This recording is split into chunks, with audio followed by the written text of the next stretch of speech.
Good evening, ladies and gentlemen. It's Tom Lynch here with highscorereviews.com, and we're back with another quick look video. This time taking a look at the next piece of DLC for undoubtedly 2015's Game of the Year, Batman Arkham Knight.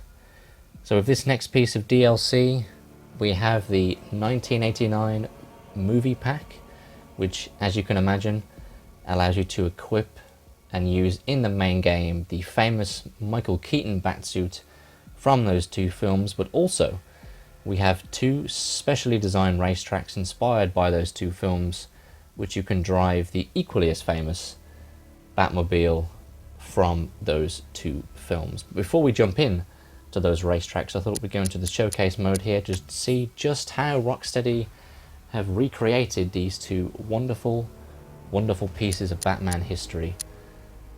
So yeah, here's the 1989 movie Batmobile and the suit, and as you can see, recreated in a tremendous amount of detail, looking like they've just been stripped out of the movies themselves, looking really awesome. It's great to see these in Arkham Knight. As I said before, a significant part of Batman history, really. Beloved part as well.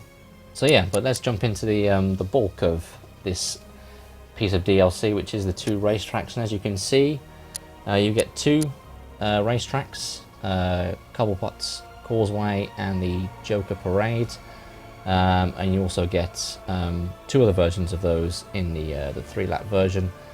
And as you can see, I've already attempted to play these tracks here whilst trying to record this video, but had a few technical difficulties, so I won't be going into these fresh, but I can still show these off to you guys without a problem. But let's jump into the Cobblepot Causeway here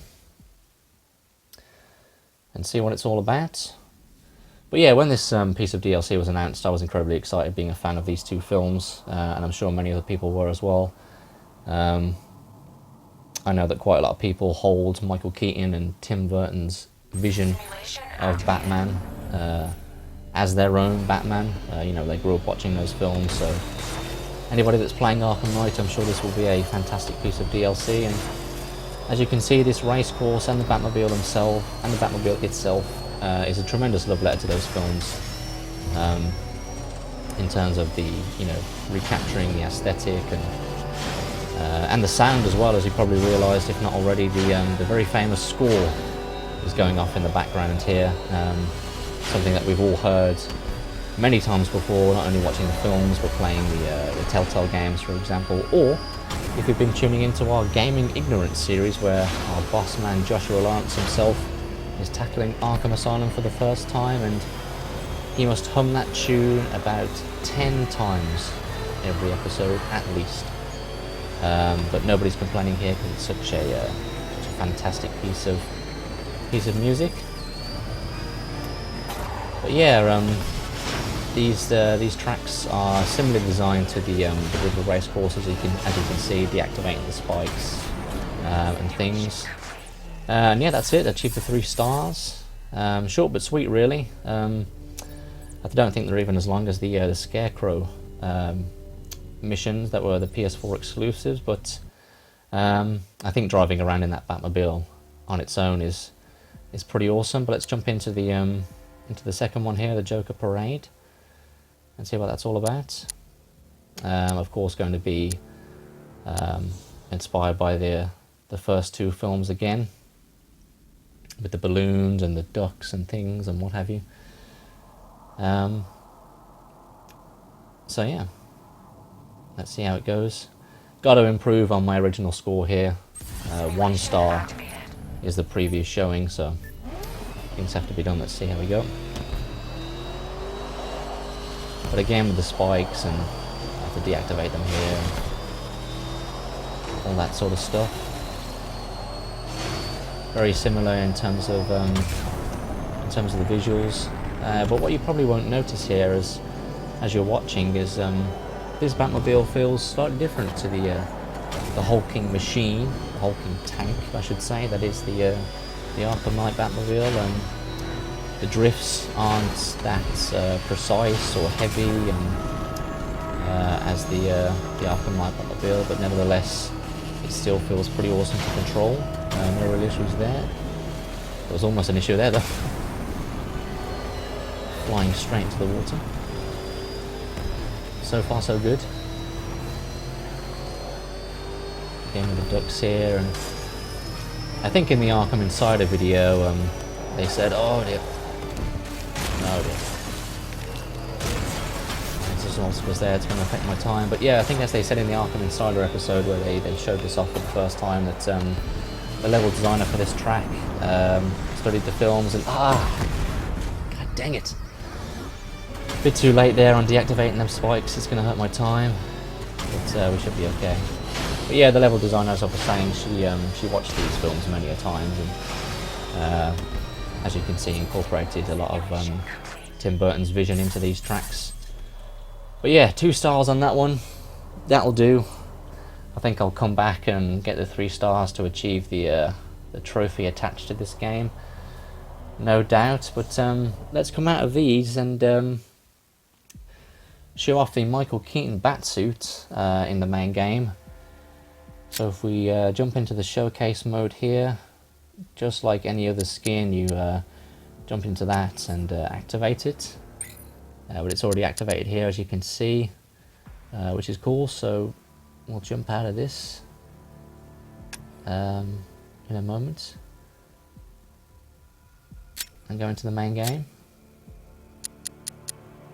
But yeah, just as a disclaimer going forward, there will be some potential story spoilers here for Arkham Knight, conversations between the criminals and things. They'll be discussing the events of Arkham Knight and the ending in particular. So if you want to avoid spoilers, then I'd suggest maybe muting the video or coming back at a later date. But I think you should have beaten Arkham Knight by now, so it shouldn't be a problem, right? But yeah, here it is. Here's the Michael Keaton Batsuit, and as you can immediately see just by the light reflecting off the back of the cowl there, they've very much captured the rubbery look of the Keaton Batsuit. Obviously the muscle definition and the famous bat symbol. The cowl comes slightly lower down on the face, and obviously you've got the sharp edges and that of the cowl, very much like the cape and things. But yeah, it looks awesome in game.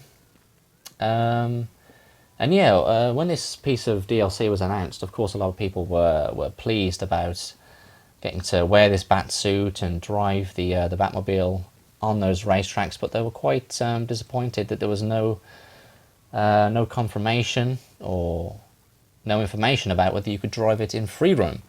But I guess it kind of makes sense because, you know, the Keaton Batmobile doesn't transform into a hulking tank, so it wouldn't make sense within the context of the game. But Sefton Hill, the game director of Arkham Knight, jumped onto his Twitter account and said that you can indeed drive the Batmobile in free roam, as you can see here, but as long as you've cleared out the Arkham Knight tanks, which I guess makes sense. But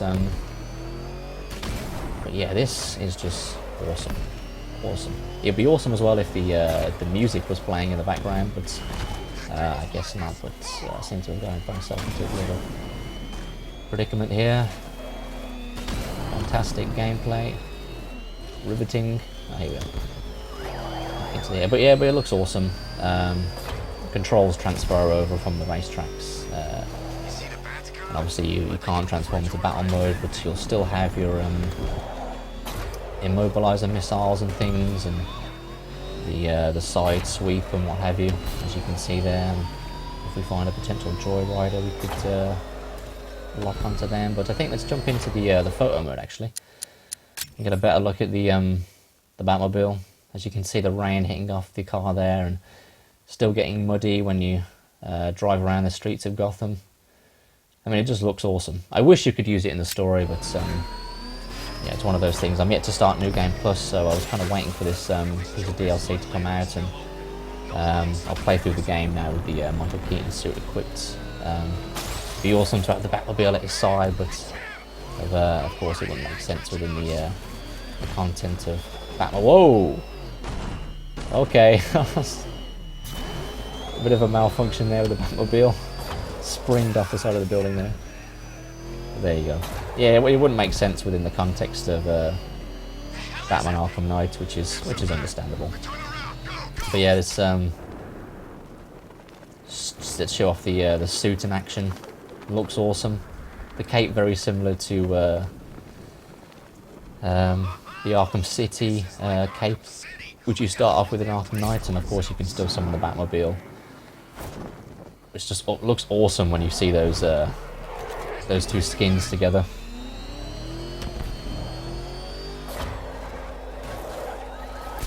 But yeah, let's jump into some combat. Oh, Jesus. Jump into some combat, which doesn't change whatever skin you're wearing. It's still the tried and true Arkham combat. But yeah, the skin looks awesome in motion. Obviously the rain hitting off the suit and things. The light reflecting off it and what have you. All that beautiful stuff. God damn it.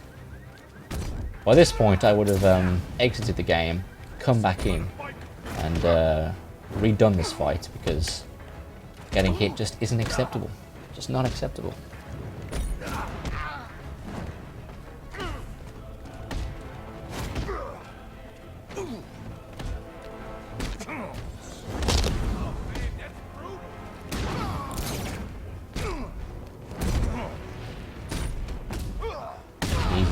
Absolutely easy.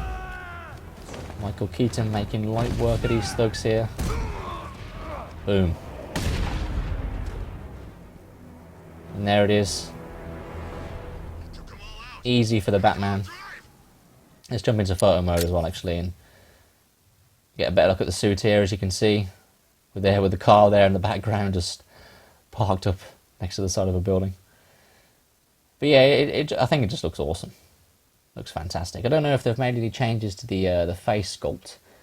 I don't think they have. They would have need to keep it in line with the cinematics and things. But yeah, that reminds me, actually, because all of the in-game cinematics are, well, in-game. You know, the suit you're equipped with will transfer over to those cinematics, so that will look awesome. With the Keaton Batsuit. But yeah, that's that is essentially the 1989 movie pack. The August,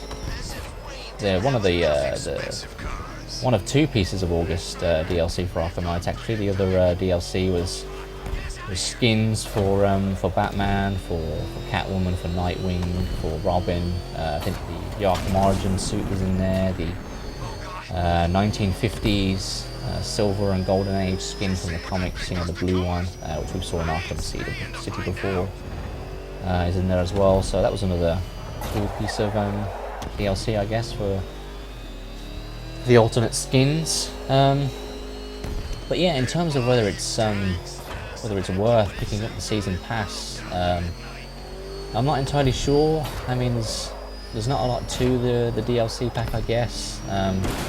Like much of the Arkham Knight DLC up to this point, the racetracks, as you saw, are pretty short and sweet. So I don't think it's necessarily worth forking out the £35 to play this early. But if you're a die-hard fan of the Tim Burton films and you absolutely adore the car and the suit, and you want to use that in the game, then by all means purchase the season pass. But yeah, there's not a lot else to it really beyond that. I mean, hopefully the next month's DLC will be a lot better.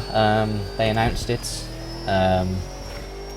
when this DLC released, so the first bit of DLC is more AR challenges for Batman, Catwoman, Nightwing, and Robin. I guess they're kind of acting as the challenge maps, because I know a lot of fans were complaining about the lack of challenge maps. They're a popular part of Asylum and City for some. So I guess these AR challenges are going to act as those challenge maps that fall under the umbrella of the AR stuff. The next piece of DLC is story driven. You play as Nightwing after the events of Arkham Knight, and you have to ensure the Penguin doesn't escape from the GCPD, so hopefully that's more substantial than A Matter of Family, which was last month's piece of DLC. It was made by WB Montreal, where you got to play as Batgirl. So yeah, hopefully Rocksteady do a better job than that. Then the last piece of DLC is something I'm very excited about, which is the Tumbler. So much like this pack, you get to drive around the 2008 The Dark Knight's Tumbler. You get the 2 racetracks, and I'm sure the same principle will apply, where you get to drive it around in free roam if you've cleared out the Arkham Knight's militia. But yeah, that's about it for this quick look video. Until next time, I'll catch you guys later.